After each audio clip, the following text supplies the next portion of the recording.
Israel ने अभी तक अपने 3,60,000 रिजर्व सैनिकों को हमास के खिलाफ जंग में उतार दिया है।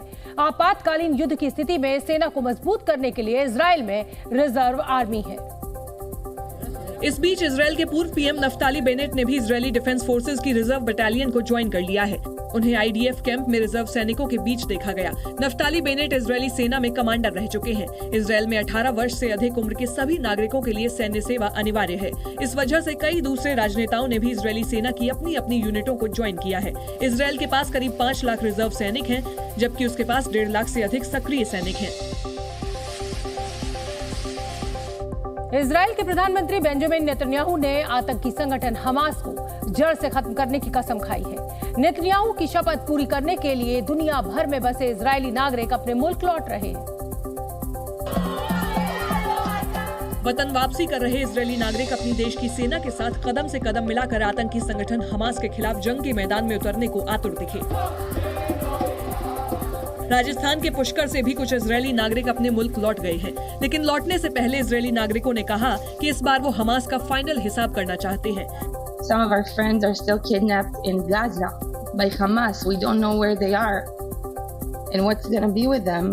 हिमाचल प्रदेश के धर्मशाला के धर्मकोट में रहने वाले कई इजरायली नागरिक भी अपने वतन लौट रहे हैं। भारत में रहने वाले इजरायली नागरिक देश के लिए दुश्मनों से लड़ना चाहते हैं। The situation is not easy. Right now in Israel, Hamas kidnapped, killed, raped women, kids. It's never happened before. देश सेवा का ये जज्बा इजरायली नागरिकों को अपने देश की ओर खींच रहा है। इजराइल हमास के बीच जारी युद्ध के बीच कई दर्दनाक कहानियां भी सामने आ रही हैं। ऐसी ही एक कहानी है इजराइल की बख्तरबंद कोर की महिला सैनिक नामा बोनी की।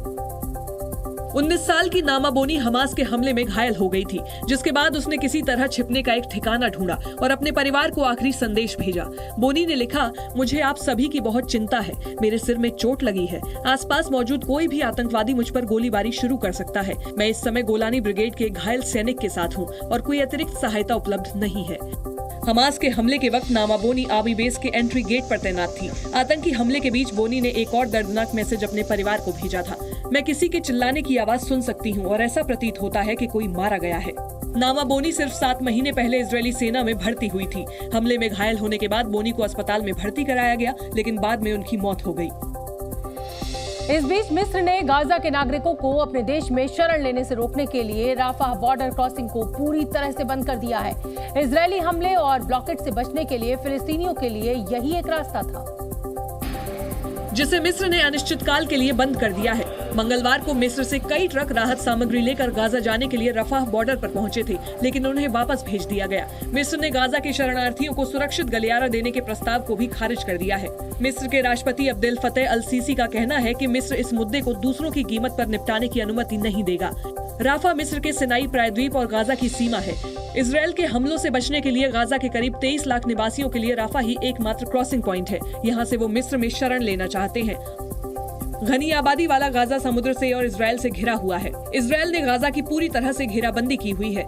इजरायल ने गाजा में बिजली, पानी और दूसरी जरूरी चीजों की सप्लाई बंद कर दी है। इजरायल में फंसे भारतीयों की सुरक्षित देश वापसी के लिए भारत ने ऑपरेशन अजय लॉन्च किया है, जिसके तहत पहली चार्टर्ड फ्लाइट आज रात इजरायल के बेन गुरियन एयरपोर्ट से उड़ान भरेगी और उन भारतीय नागरिकों को सुरक्षित लेकर लौटेगी जो देश वापस आना चाहते हैं। इजरायल हमास जंग के बीच भारत ने ऑपरेशन अजय की शुरुआत कर दी है, जिसकी पहली चार्टर्ड फ्लाइट आज रात 9 बजे इजरायल के बेन गुरियन एयरपोर्ट से भारत के लिए रवाना होगी। जानकारी के मुताबिक इजरायल में रहने वाले 230 भारतीय ऑपरेशन अजय के तहत पहली फ्लाइट से पहले आओ पहले पाओ के आधार पर भारत के लिए रवाना होंगे। Ferry flight is expected to reach today later in the evening and then hopefully they'll pick up passengers and come back tomorrow morning. We expect, I think it can carry about 230 odd passengers. That's what we are hoping can fill it up, but depending, look, this number is broad.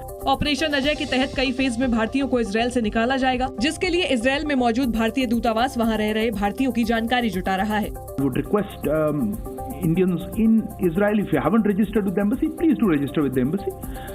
But we are taking it based on the number of flights. So today's flights, we have the numbers that are there, and we will have more flights depending on the demands.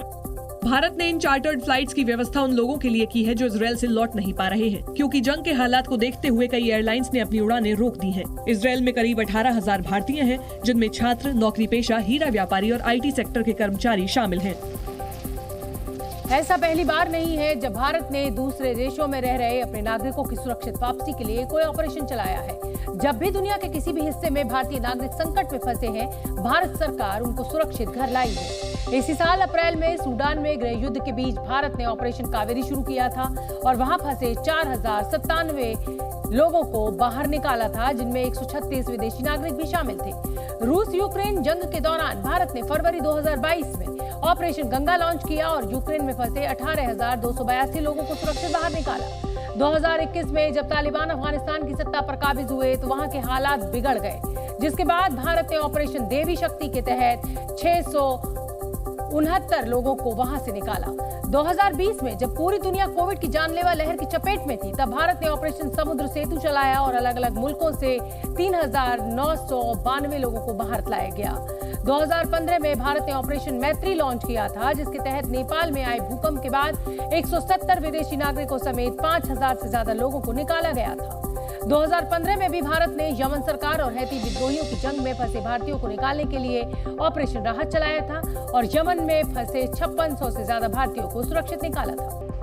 Israel लगातार Hamas के ठिकानों पर हमले बोल रहा है और इस बीच जी न्यूज की टीम वहां मौजूद है, जो इजरायल की सीमा के दोनों तरफ के फर्क को आंखों से देख पा रही है।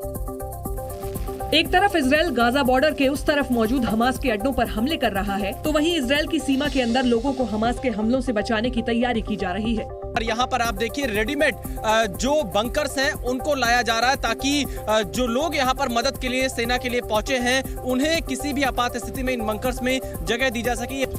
इजरायल में दुश्मन के हमलों का खतरा बरकरार रहता है, तो वहाँ बंकरों का होना भी आम है। लेकिन इस वक्त हालात इतने बिगड़ गए हैं कि अब वहाँ पहले से तैयार बंकरों को क्रेन की मदद से जहाँ तहाँ रखा जा रहा है। इजरायल के लिए ये तैयारियाँ क्यों जरूरी हैं, इसकी एक और तस्वीर तब दिखी जब जी न्यूज की टीम गाजा बॉर्डर की तरफ बढ़ने लगी। इस पूरे सड़क पर चारों तरफ हमको कारतूस फैले हुए दिखाई दे रहे हैं। गोलियां जो चलाने के बाद निकलती हैं वो सड़क पर आपको पड़ी हुई दिखाई पड़ेंगी। ये तस्वीरें काफी भयावह हैं, दर्दनाक हैं। 7 अक्टूबर को यही गोलियां मासूम लोगों पर हमास के आतंकियों ने बरसाई थी।